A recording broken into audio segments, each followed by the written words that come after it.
Me kõik soovime, et maailmast kaoksid sõjad ja sellega kaasnevad hädad.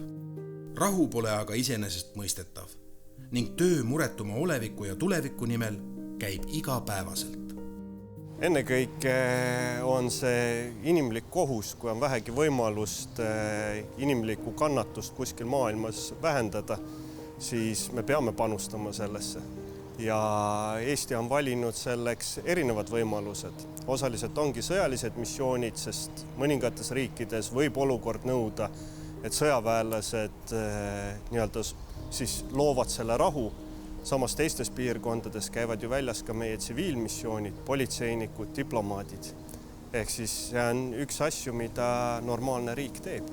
Nii nagu meie mehed ja naised käivad juba enam kui 25 aastat rahvusvahelistel missioonidel, käivad liitlased siin. Tegelikult Eesti riigil on vedanud meie varasemad liitlassuhted Afganistanist, Iraagist, erinevalt missioonidest on tegelikult loonud kahepoolse hea side ja suhte Ühendkuningriigiga, kus me oleme koos teeninud. Täna on nemad kõige suurem kontingent, kes panustab Eesti battlegruppi. See tähendab seda, et tegelikult on Ühendkuningriik saatnud siia ühe pataljoni oma sõdureid, kes teenivad koos meiega esimeses jalabrigaadis. Me integreerime nad täielikult enda üksuseks, harjutame nendega koos ja tegelikult valmistume igapäevaselt Eesti riigi kaitsmiseks, ehk nad ei ole siin lihtsalt selleks, et seista, lepvitada lippu, vaid tegelikult need inimesed on siin selleks, et heidutada Venemaad ja kui see ei toimi, koos meiega tulla Narva ja nende vastu sõdida. 10. juuni oli pidulik päev paljude liitlassõdurite jaoks. Täna andsime üle missiooni teenistuse medalid kuningulle tankirügemendile teenistuse panuse eest Eesti Vabariigi julgeoleku tagamisse ja medalid annab siis kaitseminister oma käskirjaga erinevatele inimestele ja sõduritele, kes panustavad Eesti julgeolekusse. Täna oli rivis 543, eelmine nädal me juba eelnevalt andsime 125-le ehk kogu kuninglik tankirügement, kes said siis medalid kätte. Nende liitlaste jaoks tähendas see 9–10 kuu pikkust teenistust kodust kaugel, võõral maal. Aeg täis väärt õppetunde ning üllatusi. So it's been a great privilege to be here and we've learned so much. Obviously, we've learnt a great deal from operating and training alongside unusually both the 1st and the 2nd Estonian Brigades, and that has brought my troops to a level of competence and confidence that 9 months ago would have seemed out of scope.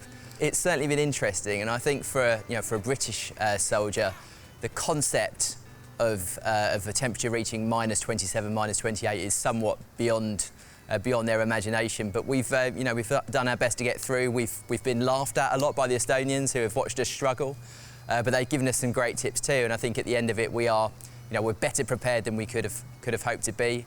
I would observe that the winter goes on for a lot longer than is right. But we're pretty much through that now, and we seem to transitioned into a season that's characterised largely by mosquitoes the size of dogs. Teras karastub tules, inimene tormides. Tänu kogemusele missioonidel oleme paremini kaitstud. Kindlasti on Eesti rahu selle võrra paremini tagatud, sest meil on olemas inimesed, kes teavad, mida tähendab kurnatus, mida tähendab stress, mida tähendab olla pingelises olukorras ja kuidas üksteisele toetuda nendes olukordades. Samamoodi nad teavad, kuidas kasutada neid vahendeid, mis neile on antud. Aga võib-olla, mis ennekõike just Iraagi ja Afganistani missioon on meile väga palju juurde andnud, on see, et tänu sellele on meie liitlased täna siin Eestis ja tegelikult seisavad meiega õlg-õla kõrval ja panustavad meie julgeolekusse igapäevaselt. Kas või liitlaste lahingugrupp Tapal, kas või liitlaste siis õhuüksus Ämaris, pluss erioperatsioonide koostööd erinevate riikidega. Ehk siis neid koostöövorme on hästi palju ja tänu sellele, et Eesti sõdur on ennast missioonipiirkonnas näidanud usaldusväärse relvavennana, nad tulevad siia. Rahust ja murepilvedeta taevast unistame me kõik. Kuniks maailmas käivad asjad aga oma rada, peame olema ohtudeks valmis.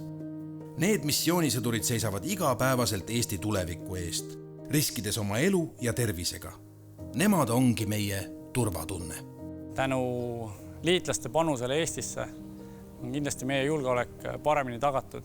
See on tänu sellele, et me oleme üks osa NATOst, kus kehtib artikkel 5, See tähendab, et kui kellelgi on kuskil häda või kitsas või oht ähvardab, siis panustatakse Eesti julgeolekusse. Ja tänu neile sõduritele, kes veedavad perest eemal olles neid pikki kuid siin koos meiega treenides, heidutades potentsiaalset vastast ja vajadusel ka hävitades seda vastast, võib iga Eesti inimene magada natukene rahulikumalt. Sest me teame, et kui meil on hasi hapu, on meil olemas sõbrad, kes on meiega koos harjutanud, treeninud ja valmis meiega ülesannet täitma.